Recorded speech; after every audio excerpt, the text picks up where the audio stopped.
That's good thinking. That's better than me. I just don't turn it on. Let's move on. We have the minutes of April 1st. Are there any additions or corrections to those minutes as mailed out? Move it. Second. Discussion? Those in favor of the motion indicate by saying aye. Aye. Those opposed, same sign. Abstain. We have the discussion of the claims. Your motion? Move it. Second. Discussion. Those in favor of the motion indicate by saying aye. Aye. Those opposed? Same. Approval of the memorandum of personnel transactions. I'll pass that around for signatures. Move it. Second. Discussion. Those in favor of the motion indicate by saying aye. Aye. Those opposed, same sign. Then we have the authorization for the initiation of hiring process. Move it. Second. Discussion. Those in favor indicate by saying aye. Aye. Those opposed. Next item would be the approval of the appointment of the City Land Account Board. Kevin, we have nomination there. Yes, it should be included in your packet. It's an Yes, application from Dr. Shauna LaFleur, and we are required with the Board of Health to have one licensed physician on our board. And so she would be completing the 7-member roster of this, and so I just would like to move forward and recommend her appointment. Okay, is there a motion to for your appointment? Motion to approve. Second. Okay, discussion? Those in favor of the motion indicate by saying aye. Aye. Those opposed, same sign. Thank you. Homeland Security. Good morning. Good morning. Something simple today. We have 2 printers that we're not using in my office, and I'd like permission to transfer one of them to Prairie Hill and one of them to transport. I would move that for on both of them. Second. I do have a question. Okay. You say that the sheriff's office must clear these before they dispose of them. Why don't you just clear them before you give them to them? Well, because they're still within the sheriff's office, so, I mean, I could if they wanted me to, but since they're still at a secure location, there's no... I think I'd clear it out, and that way you know it's done, it's over with. Okay. That would be my suggestion. Any further discussion? Those in favor of the motion indicate by saying aye. Aye. Those opposed, same. Thank you, Michelle. Thank you. Thanks, Michelle. Item 6 is the auditor. And discussion of the storage of voting machines and report on that.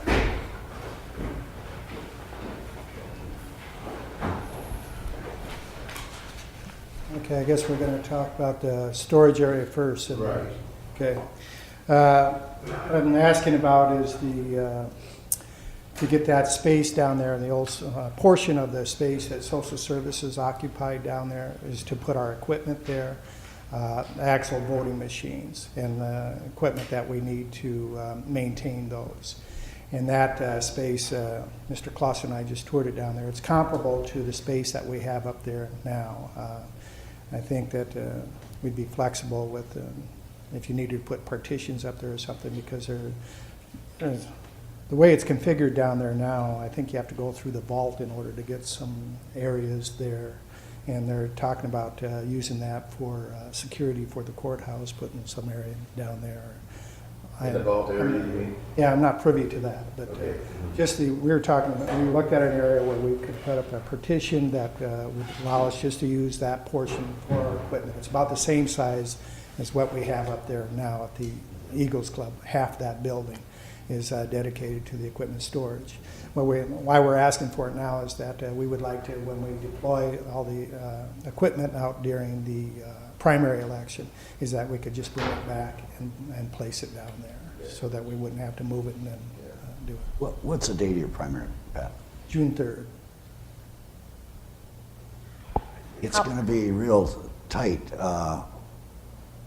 All the panels and everything that are down there, they probably won't be moved out by that time. Yeah, that's a good point, because I didn't know all that stuff was in there until we just went down there and looked at it. Yeah, I would say you could you know, we could pass this, but as far as, Yeah, we'll have to work on that. we'd have to say July 1 and then allow him to move in as soon as, Okay, I don't have a problem. It's vacated. Do you, Pat? No, I do have a question, though, not having toured this space and not sure how much of the area are you going to take in social services? right in, as you come in the door now to what used to be social services, there are a couple of columns there that I said we could partition off, but to the direction as you're facing, as you walk in, off to the right-hand side, there are some offices that were back in that area, but they're blocked off now, so they must have access, I don't know, through the vault door or around behind probably around behind.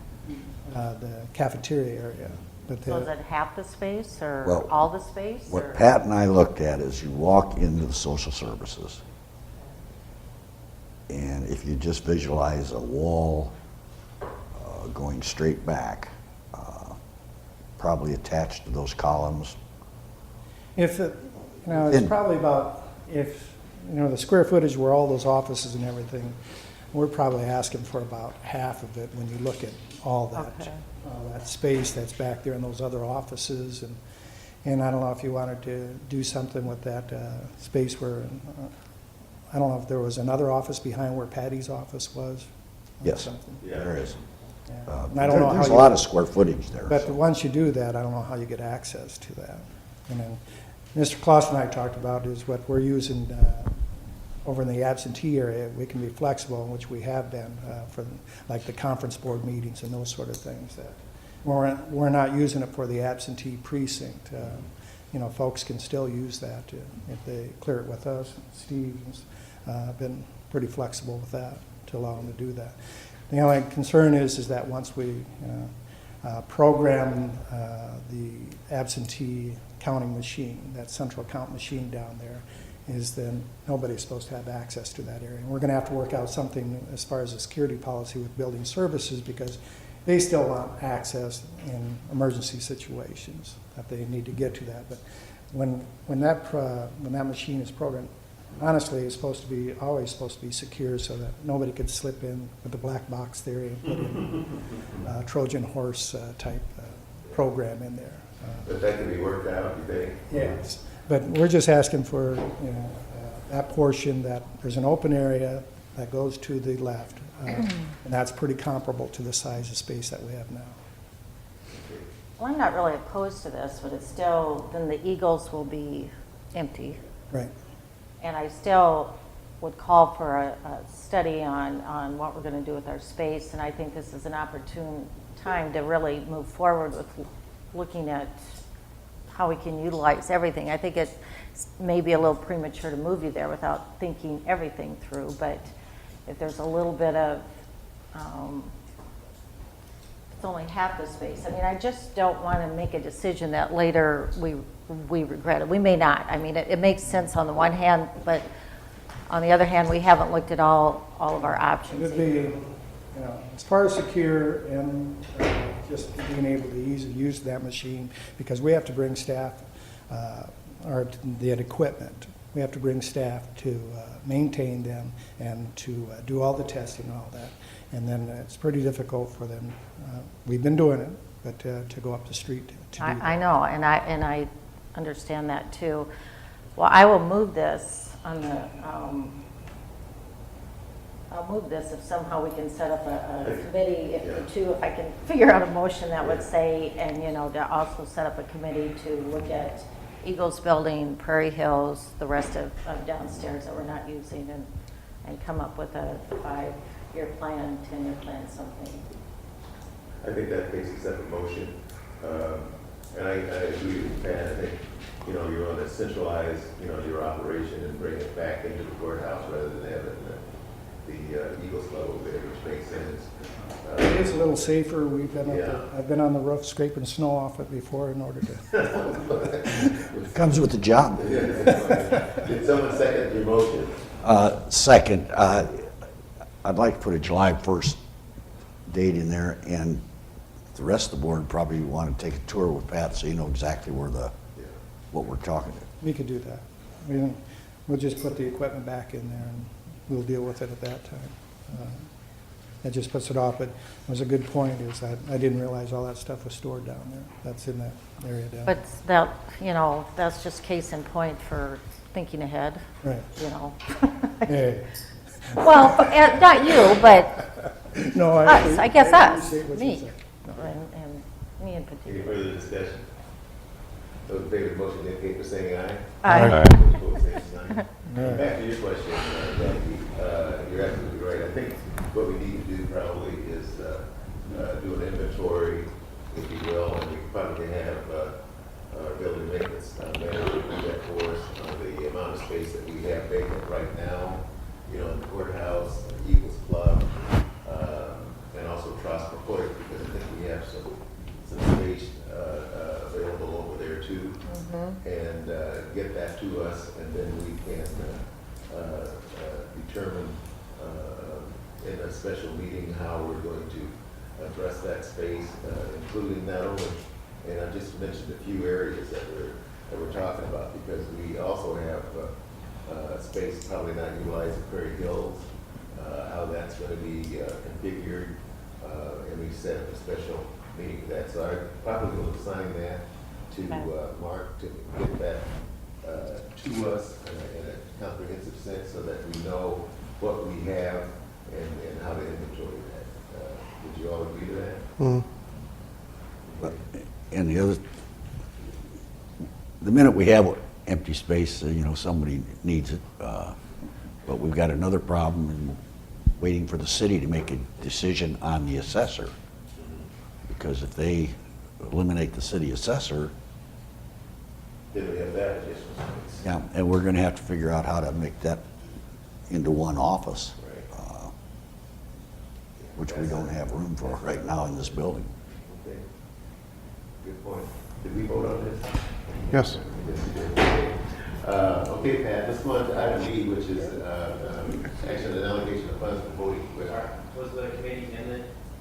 Was the committee, creating the committee in it? No, we haven't created a committee yet. I think what we're gonna do, Did you say you wanted that? I did, but I couldn't, I don't think Robert's Rules of Order would let me, Just asking. I just tried to get, No, no, it's not. no. Yeah, it's not on the agenda today. no. I tried to move it too soon. Item B, Okay.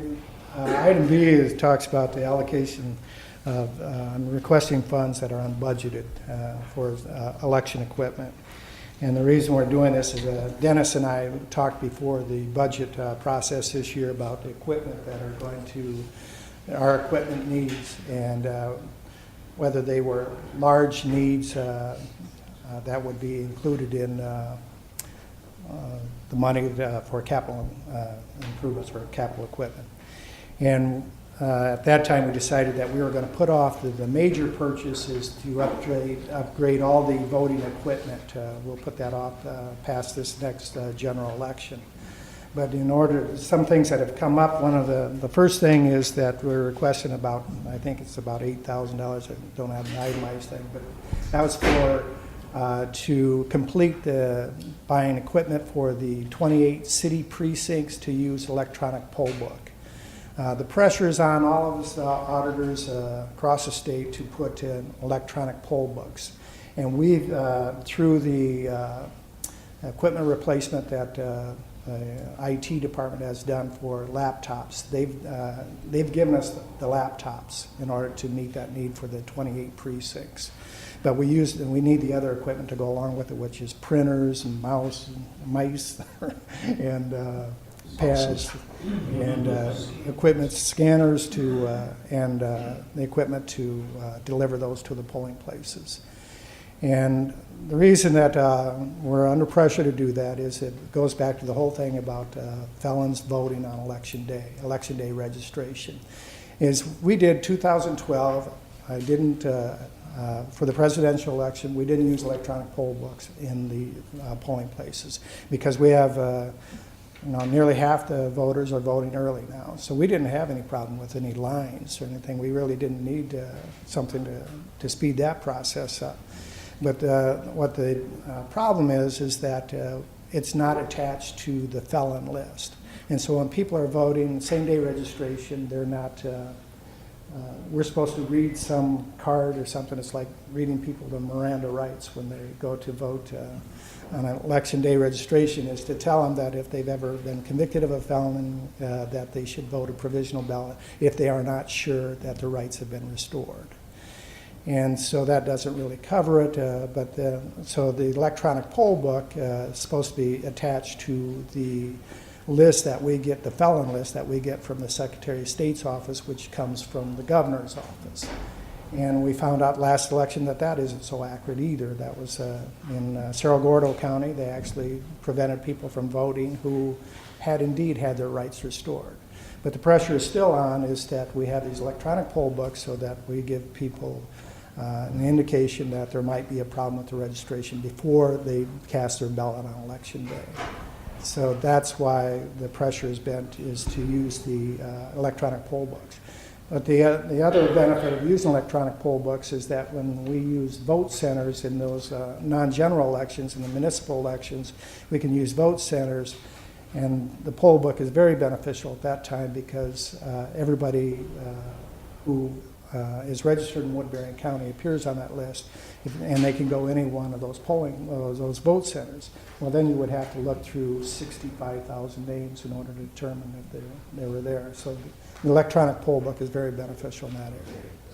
So that's why we're asking for the money for the poll books. Did you want to handle these as 3 different motions, or because we're doing that, and then we're also asking for a printer replacement and also for a Well, you're asking for a total sum though for the $20,000. I mean, 27,810. no, I think the Like total is 13. up.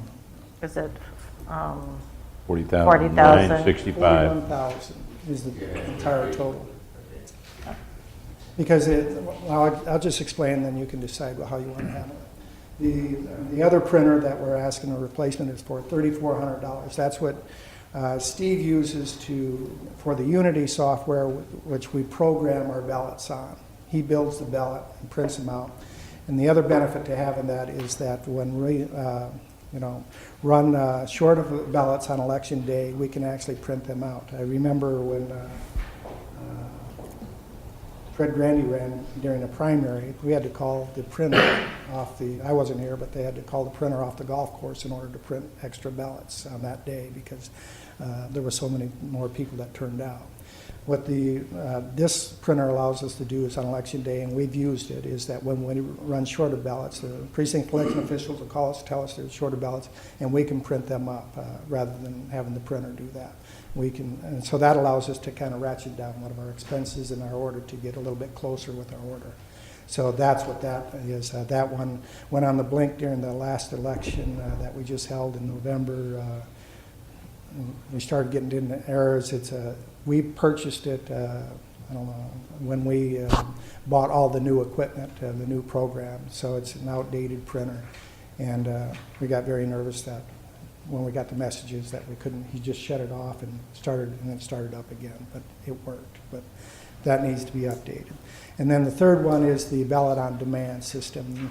This will allow us to, that's the expensive one, 27,000, I think, or something like that. But what that allows us to do is at the point of contact is for our absentee precinct. We have to order absentee. We have to figure our ballots for the absentee precinct in addition to what we have on polling places, and then those have to be folded. So if they're folded to go, and then they're difficult to use on election day. We hold them in reserve, we run them out on election day, and then they have to run folded ballots through those printers. So what this allows us to do is that for fulfilling the smaller elections, we can do absentee. It's got a folder on it, so and it integrates with our voter registration system. So it reduces the chance for error for getting the wrong ballot by doing that. But it also would be what we'd be using to fulfill requests that come to the counter, and then when we have it set out in the rotunda. Because our ballot security isn't so good because we have a whole bunch of them stacked back here that we lock up in cabinets at night, but it's kind of free-flowing during the day. What this allows us to do, we don't have to be so tight on the order. The ballot order is that we can just print them at the point of contact. Okay, how does the board want to handle it? Do you want to do it in a total $40,965, or do you want to take each individual item here? All in one. That's what I think too. Yes. You talked to Mr. Butler about this, and is this coming from riverboat funds? Well, this will actually come from cash reserves, but after we do some bidding out the project left in our CIP projects for this year, there may be potential extra funds left over. If there is, we'll use those funds instead of cash reserves. Riverboat funds, no, because we're eating very low on that. We gotta be careful what we're doing with that, because we're in a flux of whether we're gonna get money or where we get money. So I'd say cash reserves, our general supplemental, or potentially some CIP money that might be left over. And that is this fiscal year. Yes. All right. He needs equipment to get ordered now, so use it for the project. Okay, I'd move that. is there a second? You're moving the total. Total $40,965.12 coming out of cash reserves or CIP. Is there a second? Second. Any further discussion? Those in favor of the motion indicate by saying aye. Aye. Those opposed, same sign. Thank you. Move to receive the county auditor's quarterly report. Second. Discussion?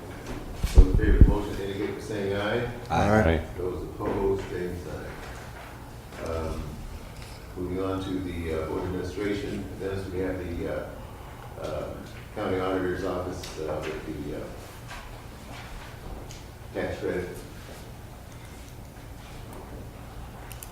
Okay, this is pretty much a formality, like we do with the homesteads and mail trays. The assessor recommends which one should be approved, which one should be disapproved. And it's just really formality. I think all the claims are in the board office. There's a stack about like that if you'd like to go through them, but we did have a summary here.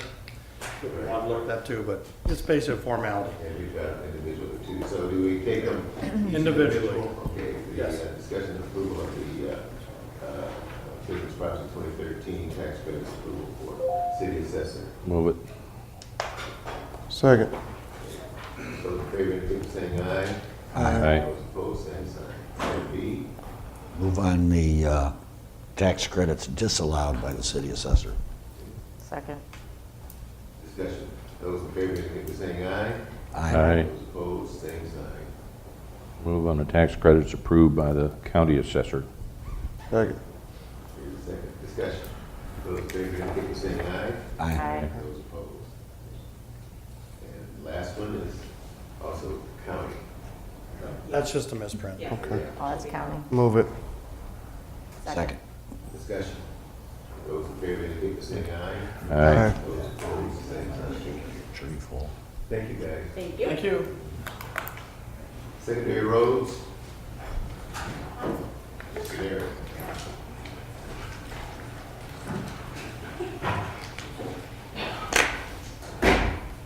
Morning. Morning. First item for today is authorize chairman to sign final payment voucher for a federal aid bridge project here in 102. Move it. Second. Where is this bridge? This one, I believe, is the bridge that's east of Hampton, Blacktop. Okay. It's taking so long for all these bridge audits to get through that this has been delayed. The bridge has been open for a year now. So. Those in favor of the motion indicate by saying aye. Aye. Those opposed, same sign. Item B. Item B is we have a Hungry Canyons grant agreement today. This is for replacement of bridge N91. This one lays northwest of Danbury. It's off of, I believe it's Mason Avenue, down that southeast corner of the county.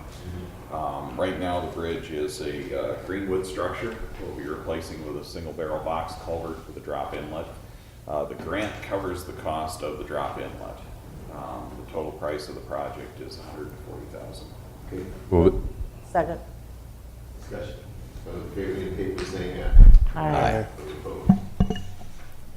Item C. We have a buried utility permit requested by Quest Corporation doing business as CenturyLink. This is in connection with the Highway 24 lane project.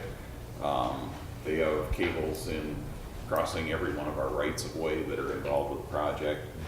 This is to allow them to maintain that rural service out in the area. Move it. Second. Second. Discussion. Those in favor indicate by saying aye. Aye. Those opposed, same sign. Uh, Item D. Our next item is to approve the contract with Mid-American Energy Company. This is for acquiring 0.36 acres of right-of-way for a total cost of $4,727.52. This is the final right-of-way necessary for the CF Industries grading project for this year. Request the board sign this today. The easement got caught up in channels, so I'll have, if you approve the contract and easement today, then I can just arrange an appointment with the chair to have him sign the easement when it does come in. Move it quick. Second. Second. Discussion. Those in favor of the motion indicate by saying aye. Aye. Those opposed, same sign. Our letting on that project is scheduled for April 29th. Item E. The next item is approval of our materials contract with Contact Engineered Solutions. This is for our corrugated metal pipe for 2014. Move it. Second. Discussion. Those in favor of the motion indicate by saying aye. Aye. Those opposed, same sign. Okay, item F. And our final item is discussion on the haul roads down there that are serving the construction entrance to the CF Industries project. As we've discussed in the past couple of weeks, spring has taken a toll on those roads. I believe CF Industries is less than confident about their being able to carry the load, although they have not lost a single day coming into the plant, and we've been able to make daily repairs to keep the road up and running for them. Which is complimentary. Yeah, our crew has worked very hard to keep things going down there. Today they're installing the first of the pullouts that were requested as part of this project. They are starting down near the CF Industries plant entrance. What CF is requesting, though, is a more reliable road in the spring that isn't subject to the freeze thaw. They're concerned about the safety of, by next year, spring, we'll be looking at 1,800 employees a day or better coming in and out of there, in addition to whatever truckloads are still coming in. We're getting to the point where we're exhausting our road budget ability to put extra money into a very small 6 miles of 1,346 miles of road. And the chair sat in on a meeting with CF Industries staff last week, and we visited about concerns about the road. Dennis was also present at that meeting. And George had scheduled this today to give us an opportunity to perhaps look at some funding that would allow us to do some additional work out there. We're looking at a couple of options right now for strengthening the road. There's two types of roads I've used in similar applications. One was to a quarry, which was a macadam base road.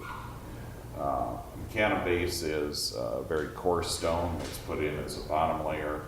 The stone is 4-inch top size on the gradation, 1-inch bottom size. This would be put in a roughly a 6 to 8 inch compacted layer on top of the grade after the grade has been lowered. We would need to lower the grade because the more stone we put on, we begin to narrow up our top. Our top's running anywhere between 24 and 28 feet out there, so we really don't want to get narrower than we already are. Mark, But has there been any thought of ingress one way and egress the other? Is that possible down there? to a degree, that's what we're doing right now. That should take the pressure off the shoulders, I would think.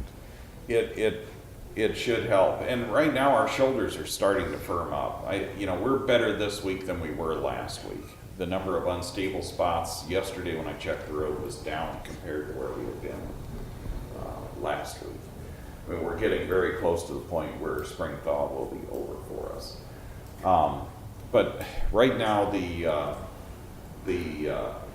loaded trucks are going in on 235th and then going south on the stop sign. It's from the 235th intersection on Allison to the plant that is where we're going head to head with traffic. And that's a very short stretch, though. Little over a mile, yeah. But that's where we're putting 6 pullouts too, to give the traffic more room to maneuver. One of the things that CF asked about is in that portion, I gotta take a step back. Between 235th and 240th Street, we also have the ability to run 235th and 240th extended back where the Weedland and Mile Long access roads are. That makes a big loop, which gives us another route if we had a problem in that head-to-head corridor.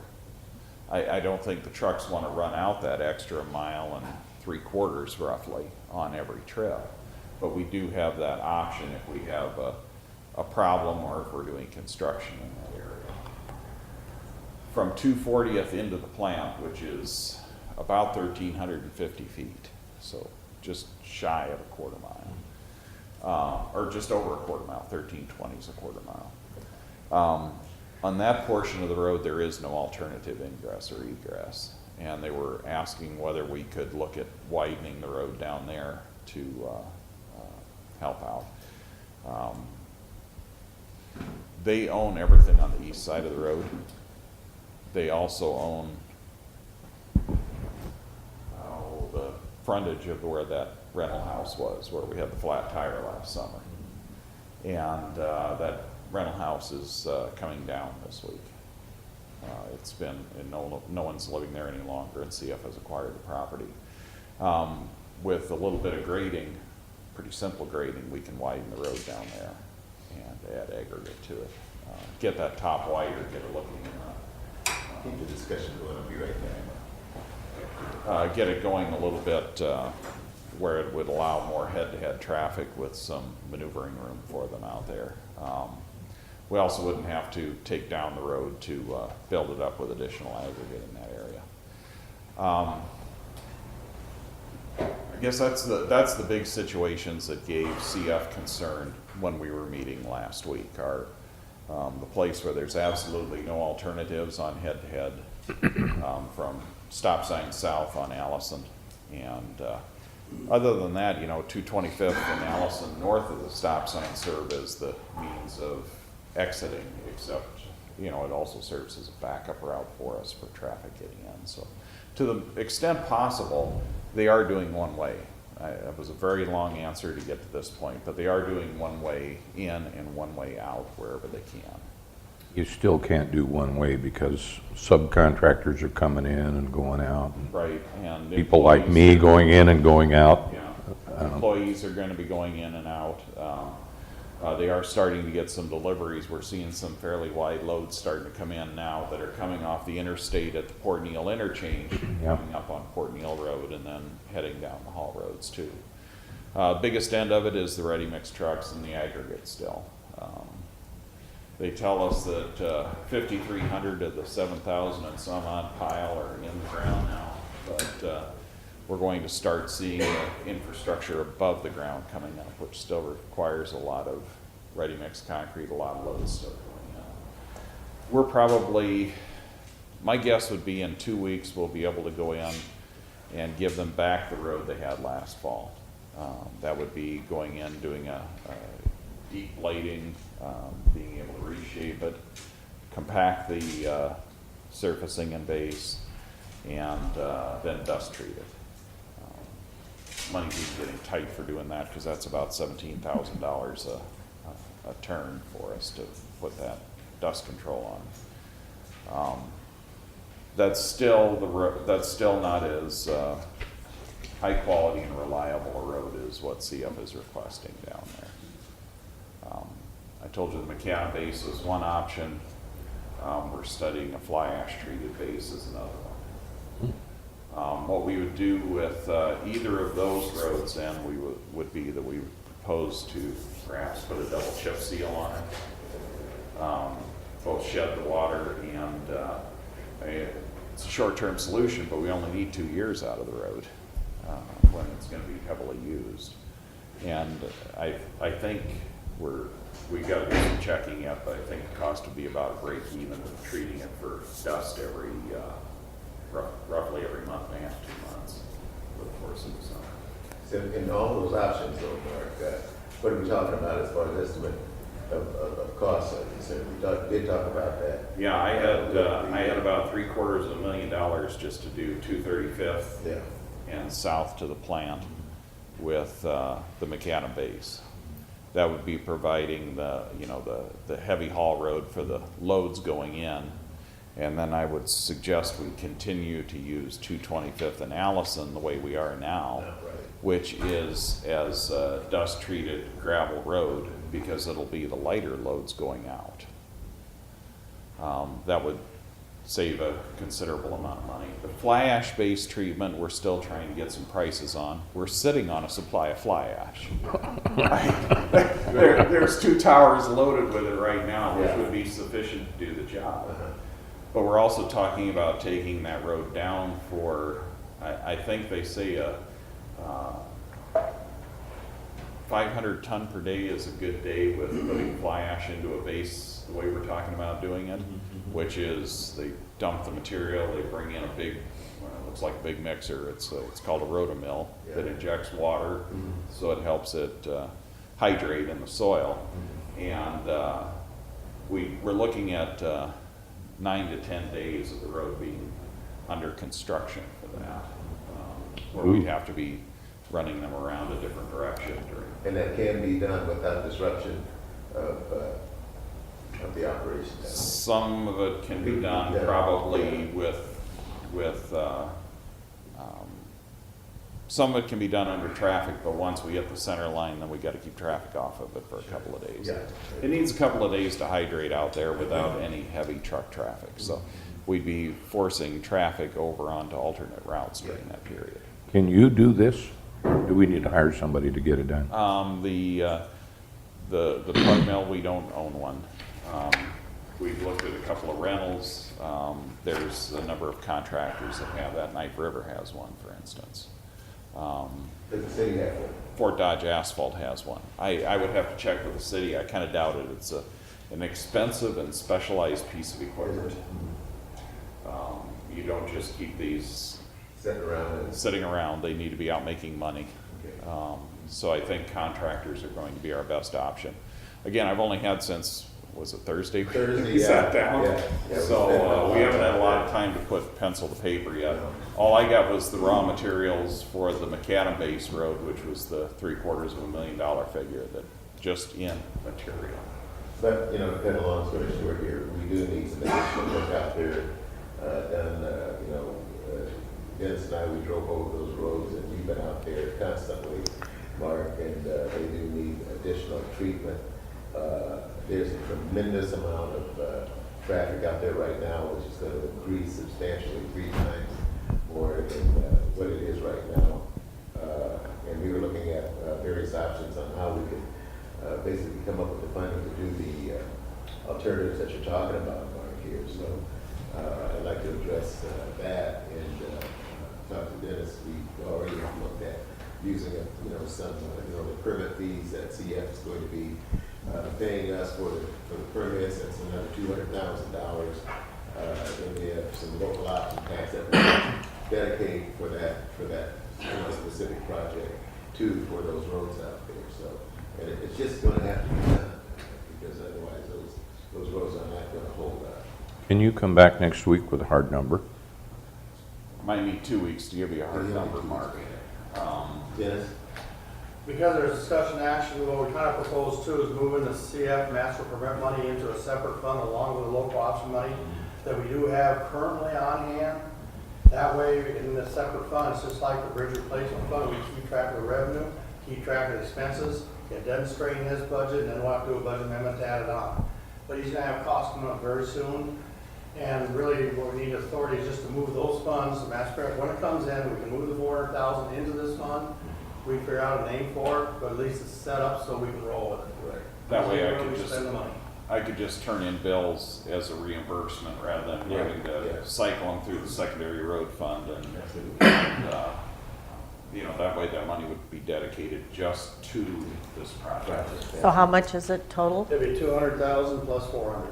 600, and then 600,000. next August, we get our estimates for our local option sales tax money. If it's more than what we plugged into secondary roads, we can take the difference, put it in that fund, and it should be potentially enough to cover even the expense he's talking about now. I mean, This we is could- outside the TIF district.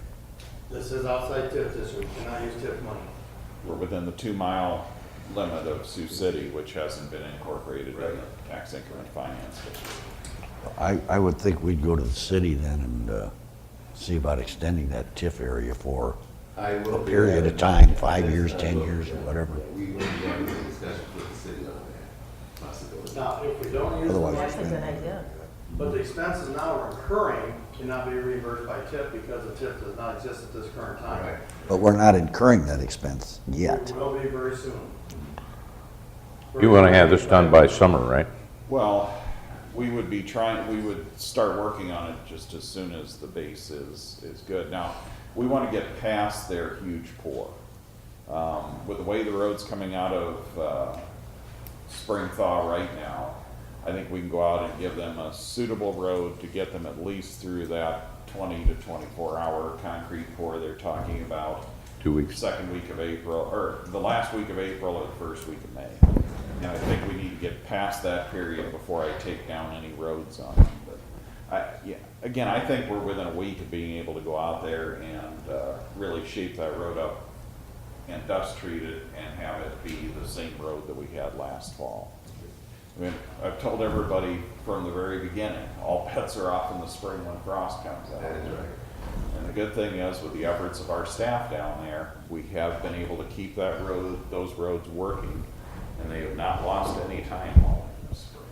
Well, you've got to engineer it, you've got to find contractor willing to do it, and whether they can do it in a time frame we want it.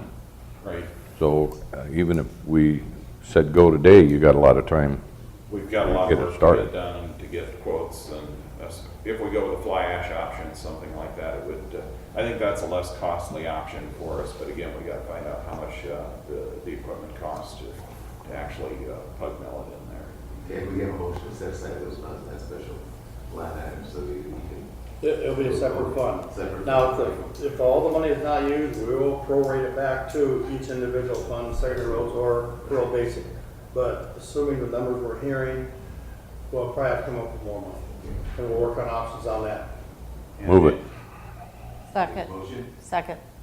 I'm also working on a budget amendment because our revenues are doing really well right now too. And it'll be part of the May amendment. So there will be some that secondary roads will be able to put toward this improvement to our roads as well.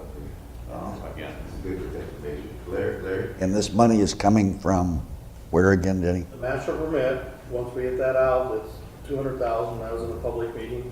Also, low profit sales tax for 400,000 ahead of last year, the current year's estimate. So that's money that has not been budgeted. So the combination of two is 600,000. If Mark has extra revenues, we'll incorporate that into the fund too. If the money's not used, we'll return it to the fund. But at least we got it segregated to where we know exactly what the cost of that project's gonna be. Are we ahead on local option because of all the activity and construction and everything that's Down the going on? road, when talking to Department of Revenue, currently, we're a little bit ahead, but once this thing kicks in high gear, 2015, we could see a substantial increase in low cost of sales tax for 16 and probably run into 16. And there'll be some in the last half of 14, but they're talking a pretty big number. I think for the balance of this year, hadn't you said it was an extra 300,000 in my department? 400, 400. right up to June Yeah. 30th. And that's the money we're taking. Because of all the construction Because of all and, the activity Yeah. that's going on in the community right now. And That's taking me from 1.6 million to about 2 million this year. And that 400,000 we'll put in the fund. So he can't budget it in his fund, we're gonna put it over in this other fund. But we need those as a report, so I'll be combined into one report for DOT. Well, I think whatever it is, we gotta get this done, sooner the better. And it is long, George, it is long-term too. Besides the project, they do have retooling every so many years that will bring 500 to 1,000 people in. That is right. Right, and I think there's no guarantee, even if you do fix this road, it's gonna stay. We'll give it a higher reliability, but we could still have problems in the spring. You know it and I know it. Yeah. There are no guarantees in that area, but. We've got to do the best we can. Those in favor of the motion indicate by saying aye. Aye. Those opposed, same sign. Okay, you got to go ahead, Mark. People have to remember that is a river bottom. The river used to run there. Well, it is a river bottom, and we're working with a road. The road bed was built in the 1930s, and on a very narrow right of way. It's difficult to give people a highway out of that, and we really don't have the time or the opportunity. We can't take the road down long enough to give that kind of a road. We really didn't have the option when they commenced using these roads as haul roads last fall.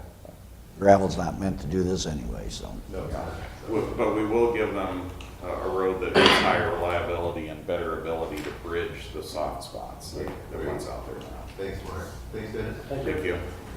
Okay, item number 9 is social services, and we have, here you are. And this is the improvement funds for provide food for the providers. Yep, for our local providers. This is round 2. I think I sent, I hope all of you received the listing.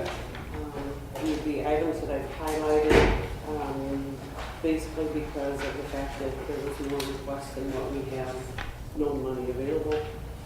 The highlighted items are those items that I feel have the least amount of direct benefit to the individuals that we serve. That was my discussion or my decision process or recommendation process there. Do you have a motion? Move it. For a second. Second. Those in favor of the motion indicate by saying aye. Aye. Those opposed, same sign.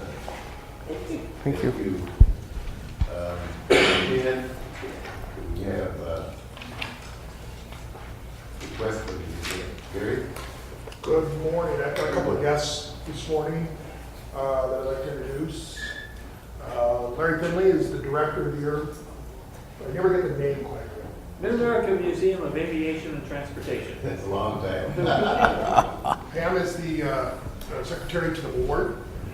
And just to give you a little background, a quick background, I suppose it's been about a year ago now, different people in the community started getting inquiries from family members, survivors, crew members, folks that had been here during the crash of Flight 232, and were curious if there was going to be some kind of an event on the 25th anniversary of the crash, which is this coming July. And through their leadership, through Larry and Pam's leadership, they formed a committee. It was kind of a natural place to put it with the Aviation Museum component.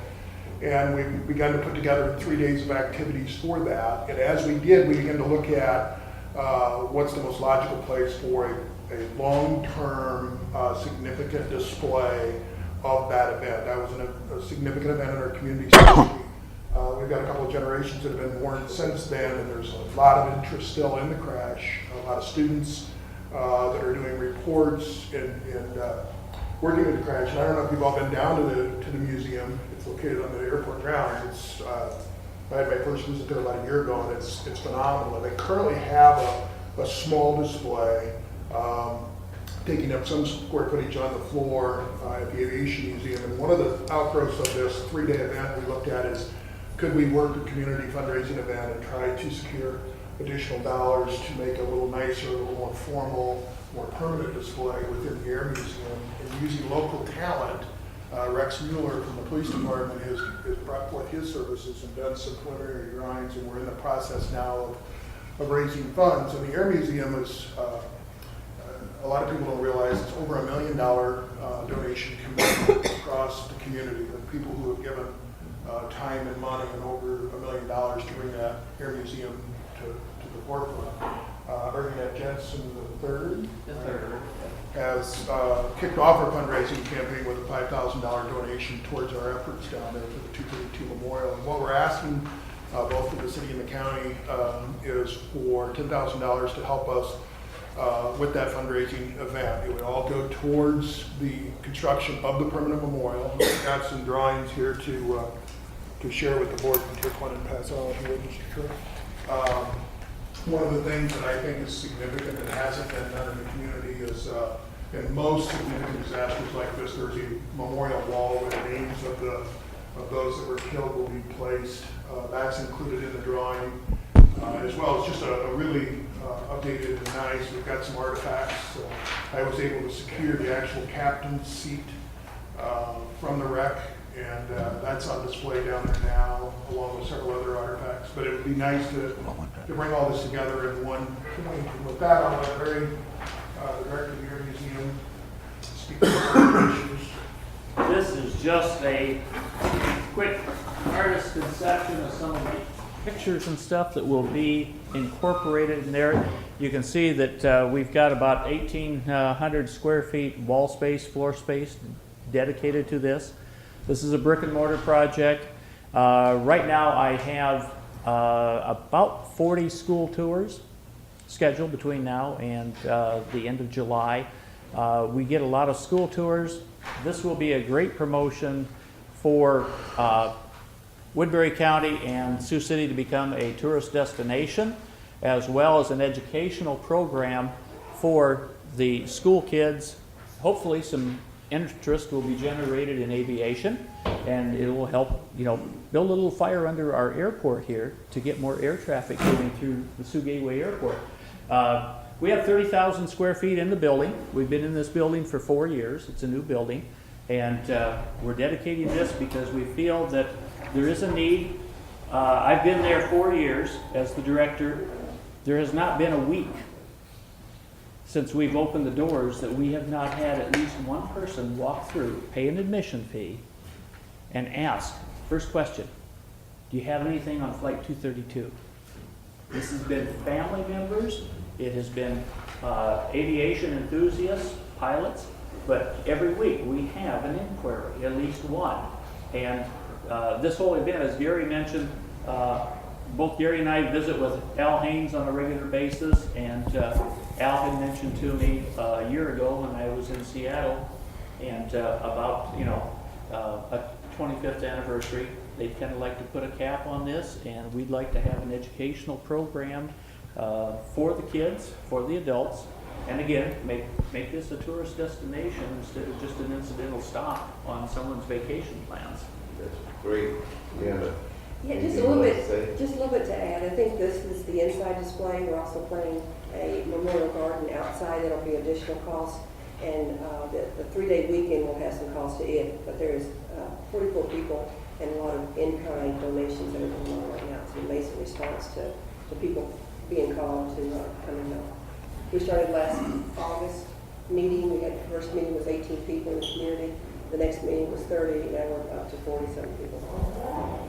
The city makes a commitment to this? Yeah, the city's planning to make the same commitment.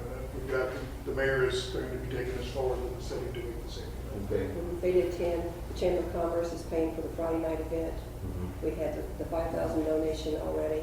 And we have a list of people who are calling. We expect it to probably be between 50 and 60,000, depends on how much landscaping. The 3-day event is outlined on Friday evening. We're going to be at the Dorothy, but it'll be kind of a town hall kind of forum. I don't know that everybody in the community realizes all of the good that has come out of this tragedy, and that's what we're going to focus on Friday night. The students that have gone through the scholarship programs that were established by both the crew and United, the number of delegates from around our community that helped educate other communities about disaster preparedness. I believe the StarCom radio system, which we're going to talk about next, probably wouldn't have happened without the Security Institute. We've been able to bring forward really great training programs for our emergency responders in the community. So there's been a lot of really positive things that I think the community has done with this event. We see this as another opportunity to set that permanent display in place, and we see it as a real quality of life issue. It's another way to get people off the interstate and into the community to visit our quality of life amenities throughout the community. Discussion? Board members. Chamber's paying for Friday night, who's doing Saturday and Sunday? We're working on trying to, our fundraising is ongoing. So the city has committed to some facility work for us, the chairs and the sound system, and the staging, and we've got a private company that's been approached about helping with some of the audio visuals. So there's, and then Sunday is all down at the riverfront. Morningside Lutheran Church has always had for years have had their church service on the riverfront. And all we did was teamed up with them, and we're going to have a ecumenical service on Sunday morning, so there's really not any cost associated with that. The city's made facilities available both at the airport and downtown, so in the event of inclement weather, we've got alternate locations to use. We've just had a really good response from throughout the community working on this project. So Open houses on Saturday morning, kind of taken care of by those places who are open. And I think the real hard cost will be this in the outdoor space, marketing, like some of the in-kind signage is going to be donated. And what you see, we've got a bid of about $10,000 that's doing some of this work, but Sanctuary Tomorrow is donating, Glenn Blaze is donating his services. So. On Saturday afternoon at the Air Museum is the unveiling of this, July 19th, and we're expecting the governor, a member of the County Board of Supervisors, and a member of the City Council to present on that unveiling that morning, or that afternoon, excuse me. Dennis, did we take $10,000 out of Riverboat for this? Yes. What's the pleasure of the board? Move it. I'd second it. Any discussion? I think it's a worthwhile project, adds to the quality of the community, and as you say, we want this to point a destination for a lot of folks to come into the community, and it's a real positive thing for the community as a whole. The spin-offs from it, as you say, Gary, has been tremendous. And the Security Institute is one of them, as you say, StarCom. We talked about that. We didn't really have a means of communication, coordinated with the various first responders when this tragedy did happen. And as a result of that tragedy, unfortunately, we do have that system put in place now. So it did contribute to the well-being and the public safety of the entire community out here. So it's been a great thing. Any further discussion? Those in favor of the motion indicate by saying aye. Aye. Those opposed, saying sign. Thank you. You're welcome. Thank you very much. Thank you so much. Glenn, Stephanie? What we got next is a bid opening for, just a little background on what we're doing. When we built the StarCom system back in 2005, brought it online in 2006, all of those components are beginning to age and time out, and we've started on the process of upgrading those now.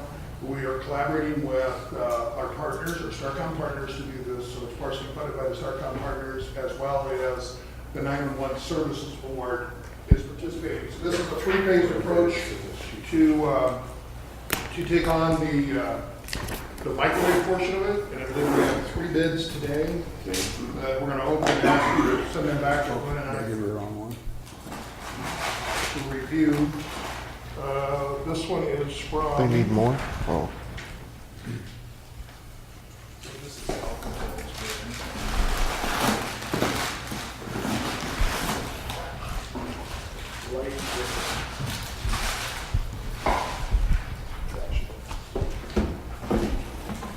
should be an envelope here. It is Light River.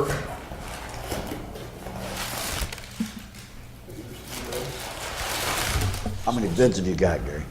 I believe there's 3, but I haven't opened any of the envelopes yet. Second envelope, pricing. Yeah, there's 3 bids. And you're just gonna give us a total? Yeah, Light River Technologies, Going to be right here. here's their, Is there a phase 1, 2, and 3 to each? yeah, but we're just gonna read the totals. Okay.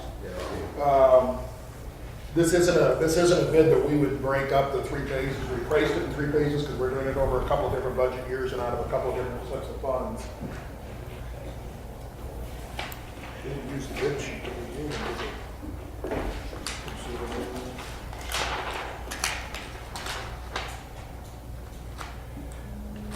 Here's the total is $596,941.29, and that's Light River Technologies. Say the number again, please. $596,941.29, and that company's out of California.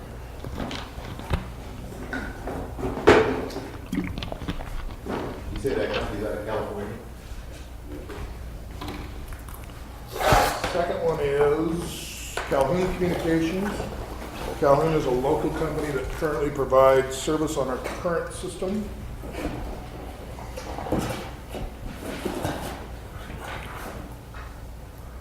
Actually, I think they're located right across the street. It looks like their total is $520,874.75. And just for clarification purposes, there are really three things that we're going to evaluate: cost, ongoing maintenance and service, and life expectancy of the equipment. So the bid award may not be solely on the cost of maintenance. This is the kind of equipment that you're really concerned about: life cycle and cost of long-term maintenance. Got some stuff to maintain, so it's going to be judged in those three areas. Electronic Engineering, which is a Sioux City-based company, $943,725. And again, we're going to need at least a couple of weeks to go through these and evaluate them before we make an award, and we'll do that both with the 911 Services Board in here, because of the dollar value involved. I don't think I need to open the rest of these boxes, they're just booklets of the technical stuff. Mr. Chairman, I move we refer these bids to Mr. Sedovy and Mr. Brown for recommendation in 2 weeks. Second. 2 weeks, 3 weeks? Pardon? When are you going to come back here? Can you give us a couple of weeks maybe? Yeah. At least 2, we may be back next week, but I think we need 2 with our schedules. This is not something you can just glass over, you gotta every page. Those in favor of the motion, indicate by saying aye. Aye. Those opposed, same sign. Thank you, gentlemen. Thank you. Okay. Our next discussion is the discussion and action on the Courthouse Security Committee recommendations. That information was in your agenda packs. We did have a meeting last week with the committee, ladies and gentlemen, and I outlined about 6 things here that I think that we need to go through in talking about that. One of the things, recommendations was, I think that... Mr. Chairman? Yes. That wasn't available to the public. Can we have some copies out there for the press? Oh, yeah, we can. Would you make copies of this? I thought... That should be in your homework. That wasn't in your packet?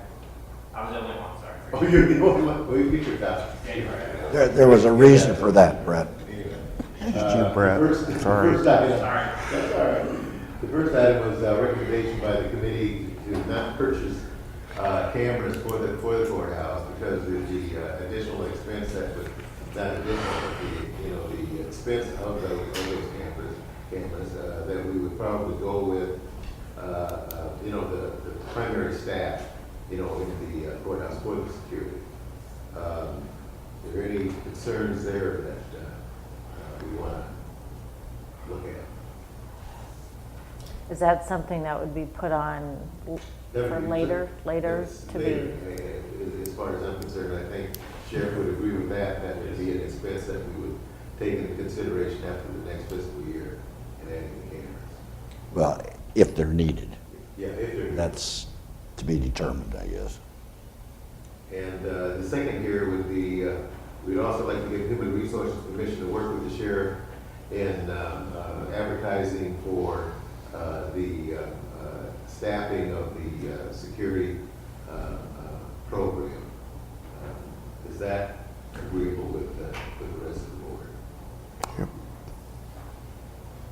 3 part-time 3 part-time, will cover all the hours that are needed, I'm assuming.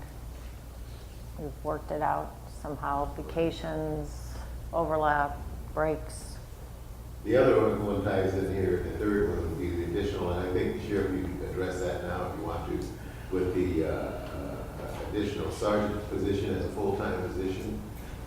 You know, there was, discussion, if that position, I mean, I think the supervisory position is necessary, but is it necessarily have to be a full-time position?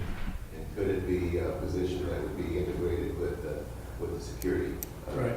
Well, our position when we wrote it up was a way to get this running and discussing with, or seeing how the operation worked in Minnehaha County when we went up there, was to have a full-time sergeant who was the overseer of the part-time workers. Somebody has to be that person who's going to make sure everybody's in place, making those calls necessary.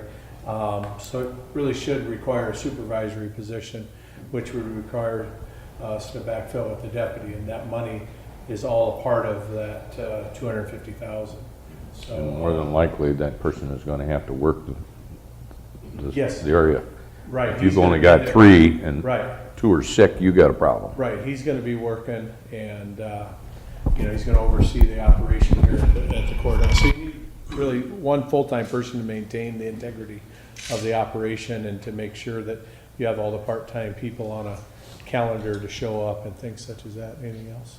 Yeah, just so we're clear though, I just heard you say 3 part-time positions. I think that's what it No, we're says. gonna have 3 people, we're gonna have part-time help working 3 positions. That's what I wondered. Will be Oh, full-time. okay. It's all within that cost. Our biggest concern was the price of cameras, and we thought, more importantly, let's get this started with the bodies, the part-timers and that full-time position, and we will address the cameras as we go. We're working with a company to get this scanner and all that working. So we're trying to keep those costs within this. Within that amount of money. Yeah, to be doing it. have no intention to be going over that, so. So does it require, I'm sure it does, a full-time sergeant? I mean, so his time basic or her time will be Right here. online Here. Right here. in the building, Yeah. actually working the shifts An 8-hour because, That's where he's gonna be. So Kevin then would probably have to cover Trosper Hoyt and the jail. Is that what you're looking at? Trosper Hoyt, probably more, and the LEC area some, right? Trosper Hoyt has their concerns also, so. Okay. And the 3-time people, that's misleading. You might be hiring 6 or 8 people. Right, exactly there. Yep. These people will be working part-time hours, but covering full-time positions, so it's gonna be 3, but it may take 8 or 9 people that wasn't clear. to keep that Yeah. filled. And a full-time sergeant to keep it straight. Right. Scheduling and Well, and we want somebody that's under, they're all under the sheriff, but this is a certified peace officer. And the others will be because they'll have gone through that, so you understand how it works. Retired law enforcement certification only lasts 1 year. So they have to continue with some type of certification. So you can't just call them part-time, they fall under reserves. That's the only place in the code. So that's how it's taken care of. It's just a matter of Everyone verbiage. comfortable with that? Mm-hmm. Yeah. Right, let's Gotta move have on it. to item number, Thanks, guys. 4. Thanks. Wait a minute. It says here, discussion of wheelchair lift. We have that, but we also need to discuss the Training sessions. the scanner now. Is that all right with the board? Yeah. Because we moved that from the 2nd floor down into the area right now so that we can get that in place. Okay, Mhm. so- Oh, yeah. So we can instruct Mark to have his people to do that for us. Pardon me? Move the scanner down from the 2nd floor. Yes, to- yes. All right, good. Courthouse employees, we're gonna have to have training sessions for the courthouse employees on the whole process of getting in and out and the whole situation with the building. Okay, then discussion of the lift for the, We're presently exploring pricing and options for a lift in the north entryway of the courthouse. Be a simple up and off onto the ramp, but we're working on that right now. We are. okay. And also, I'm concerned about, Mark, those front doors. I think that we're gonna have to me anyway, we're gonna have to have some sort of an automatic button out there that we could press that goes, both those doors open in the direction that they should, so that, a wheelchair can come in without having to pull them open physically themselves. We're looking into that also. Okay, good. And Patty, we want to also, once we get that information, we want to run that by, our ADA people and our historical society folks to make sure that we're not going to.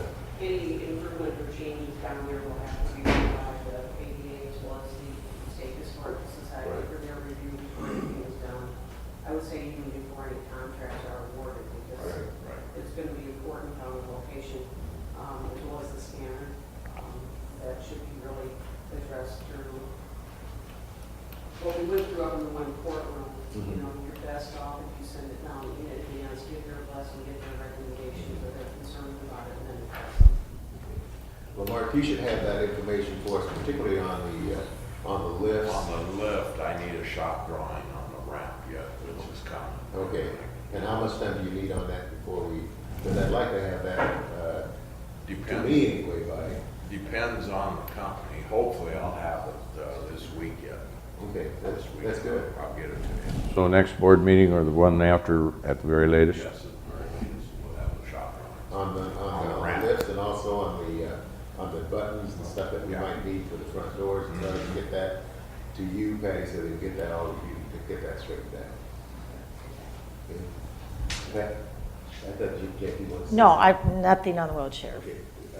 Dennis? One more thing that's not on here, maybe should be addressed too, is get an updated price on securing those west doors, because it's expensive. And we had a price, but that's several months ago. Yeah, we had it several months ago, and also Mark, I talked to him about that, and he's getting an update on that. Good. Anything else? Also on that should go down to the state also. Okay. You're going to be closing an entrance, and how it's going to be closed. Okay. Yeah, panic bars is what we're going to put on. Right. That's gonna be one of our least expensive expenditures, on those west doors. And then we've also got a problem with the back. We've got the freight elevator back there that has to be addressed. We've got 2 or 3 doors in the alley. These are going to have to be closed or highly monitored. There's fobs on all them doors, and they could be scaled down just to whoever we want to have access to. That's to those doors, right? Right, and that would probably be maintenance, coming and going with things, so we're not bringing them through the entryway doors. And probably you board members and WCICC is who. Sheriff's Department for Absolutely, prisoner Sheriff's transport. Department, yes, yeah. So it'd be very limited with maintenance, Sheriff's Department, board members, and WCICC. Okay, A lot of discussion. good. All right, I think that's all we have on that. Any Okay, other? thanks, Mark. Thank you. I do just have one kind of, did the sheriff leave, or maybe you guys who sit on the committee does the supervisory position have to be a sergeant? Right, that's it. That's No, the only- I'm thinking something way different than that, to be clear. That's it. Because he's gonna be overseeing so many people, there's kind of a rule on how many people you have to have supervision, and that falls under that, so. I just have an idea about an employee in Homeland Security that grant is ending. Is there any way to, She's not certified peace officer, but do they otherwise. does it have to be a certified peace officer to supervise Right, for this the other position. positions Yeah. for reservists, okay. And I'm with you on that. I was know, service I away. mean, She's a good employee, yeah. Very good. and- Tough. okay. Okay, thank you. Moving on, Mr. Luke's here. Yep, he's hiding.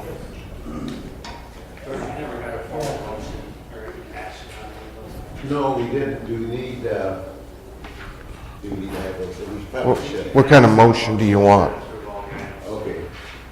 Well, I don't, these are not items that are going to be acted upon until they come before the board. Well, we do need probably, Morning, how are you? additional. Aren't we, I think consensus to hire these part-time people to make up 3 positions and a sergeant, they've got to go to HR to get that lined up, which they'll bring back. Motion. Yeah, that's what I'm The action saying. item is to approve this right here, and we'll say copy file. So the motion would be. I would think so. Motion to approve. Second. Any further discussion? Those in favor of the motion, indicate by saying Aye. Aye. that gives us, that puts in place, just for us to take action and move forward on a security project. I mean, we don't have to tell anybody anymore. No, we don't. I like They will that. get it done. Mr. Lutz? Yes, Mr. Boynton. Chairman. How are you? Just fine. Very good. Good. You want to talk to us about the comprehensive plan? Sure. Proposing for us? Sure.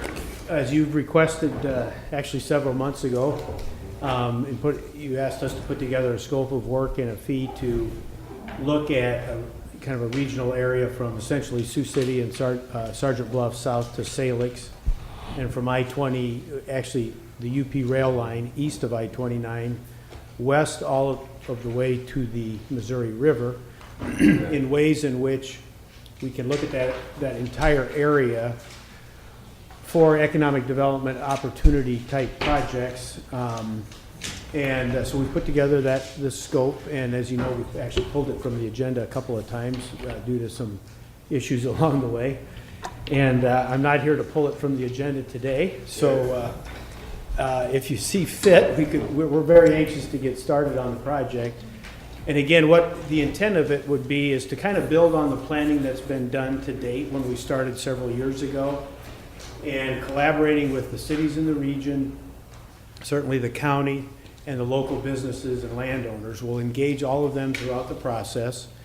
And at the end of the day, what we're trying to create is the deliverable product that we will deliver will be a workbook type of format that will look at all of the infrastructure. Well, first of all, we'll look at land use opportunities along that area that I just described, complementing what the cities have already done in Sioux City and so forth with their Southbridge planning and so forth. Complementing what we started to do with Liberty, and then building on that based on what has happened in the area now with the expansion of CF and St. and so forth. So we want to build on all those good things that are going on, and then look at what other infrastructure deficiencies might be in the region, and then identify alternative ways in which to serve the area with infrastructure, roads, and so forth. Identify cost of what those infrastructure components would be, and then working again with everyone in the region, identifying the priorities on where those might be. For example, maybe the interchange might be a high priority. Whatever those priorities are, we will develop those, a priority list, and build from that a capital improvements program, or what we're calling it here, a capital reinvestment program, that would lay those priorities out over the next 10 years. And then with that, looking at the financial opportunities coming to the county with the use of the urban renewal TIF revenues that you'll have coming in, the new tax base that's being generated, and figuring out the most strategic way in which to deploy and invest that capital in those high priority projects to create more economic development and more jobs. That's the goal. And so when we're finished here, we will have financial model for you and a capital improvements program for you that we think will help you make good decisions down the road in collaborating with other cities in the area, and certainly working when new prospects come in, or if existing businesses want to expand, because that's really your real opportunity is helping existing businesses expand, identifying their needs, and then reacting to those needs, looking at how you can help invest in those types of projects.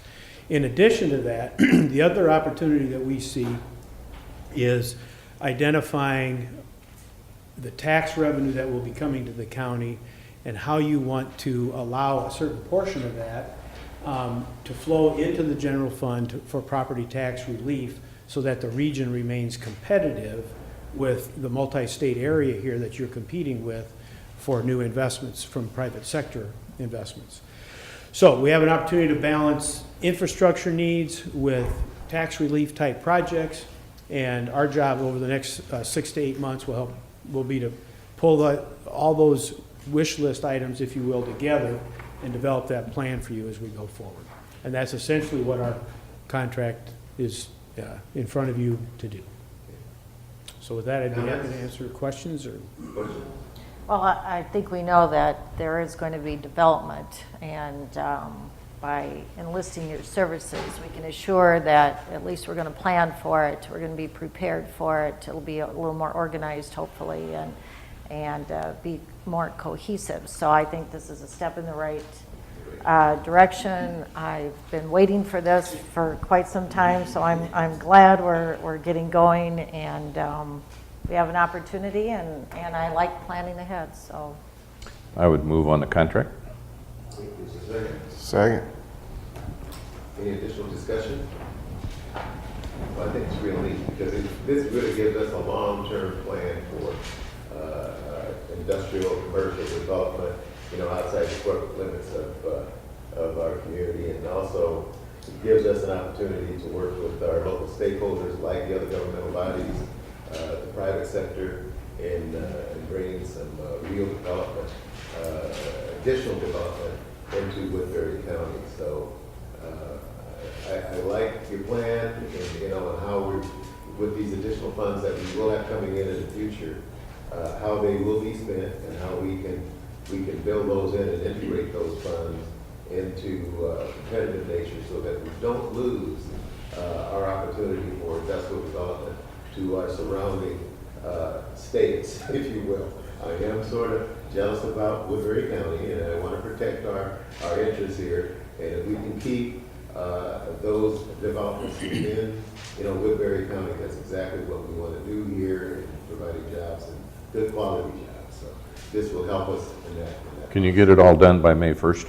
Yeah. Probably 15 or 5. One more comment. Maybe I touched on this, but I want to make sure that for the press and everything, that we do intend to reach out to all the cities in the area, Sioux City, Sergeant Bluff, and Salix, and the local businesses in the area as well, and the landowners.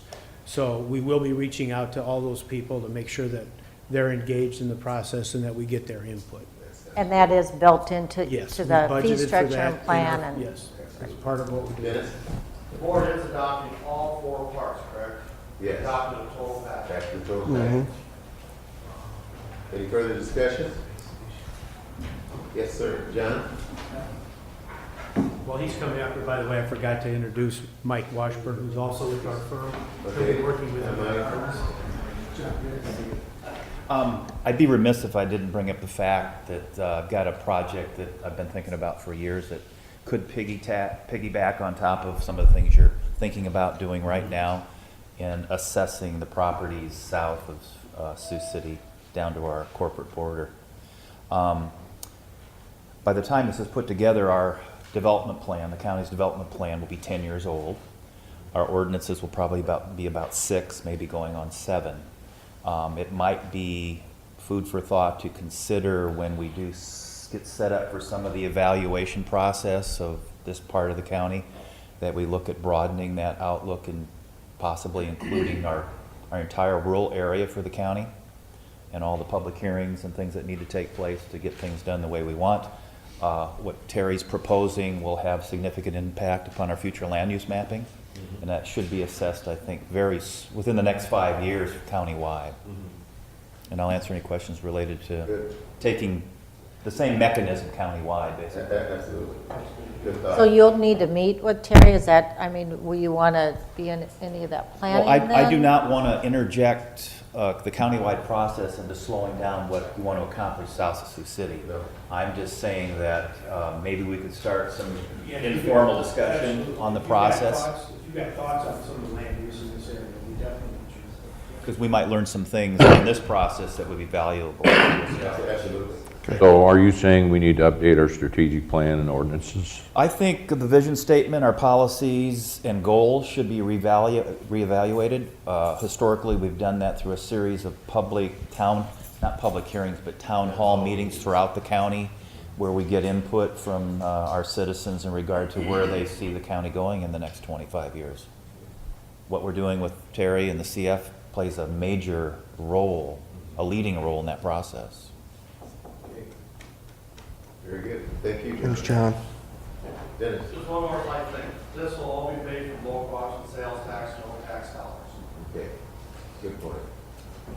And you'll be working with David Gleiser, Yes. our new economic development director as well. Talking in the hall. Yeah. Okay. Very exciting. I guess I just made a few comments that, very excited about this agreement and the final product of which it's going to produce. And in addition to some of the strategic planning that Mr. Palello just mentioned, I think that, we might be well served in terms of having my department conduct a comprehensive economic development study as well, in collaboration and communication with the other strategic plans that are being developed. And I think just with all the plans, it's going to make us a lot stronger in terms of the things that we embark on. And so very much excited about it and look forward to working with everyone. Can you have it done by May 1st? 2015. No, but I think sooner than later. I mean that's what I've got my goals set for, is to take action immediately and get some things accomplished. So. Okay, thank you. Any further discussion? Those in favor of the motion indicate by saying aye. Aye. Those opposed, same sign. Thank you. You're welcome. The last item is hearing is any individual who wants to make a presentation on an item not on the agenda. Seeing none, we'll, We got the chair. Oh, yes, sir. I spoke with Dennis. We have approximately $175,000 left on the jail renovation. It would be a good time. I'd like to let the board know that this would allow us to get some dollars for server space for our cameras for retention. I think if you talk to the attorneys that represent the county, that's what they're asking for. Please, Mr. Hartnett, like server space, DVR. Video storage. Oh. It allows, they like a 2-year retention, and so we're going to try to buy as much server space as we can. It helps for future cases that may appear, and then also it could help us with cameras. It's kind of where we've been talking, right, Dennis? And I know Mark and Larry have sat on that board with Regina, so maybe we could get together and kind of tell them this is the direction we want to go. What do we have now, 30 days Yeah. retention? Roughly 30 to 30. We need to add a lot more. You know, add a lot more. We need to add a lot more. So a lot of that money would be taken up, but we have made some tremendous progress with the company after we got through a little hiccups, but we're getting there. So, other than that, that's kind of the direction we wish to go. Do it. Let's recess for 5 minutes and come back when we have interview conduct. No.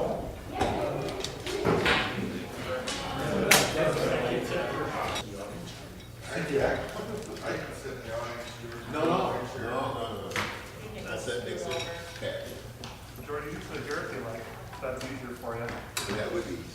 I wouldn't worry about getting a chair to find out if we've got anybody else. It's all right. I can even see it. We need our microphone? Yes.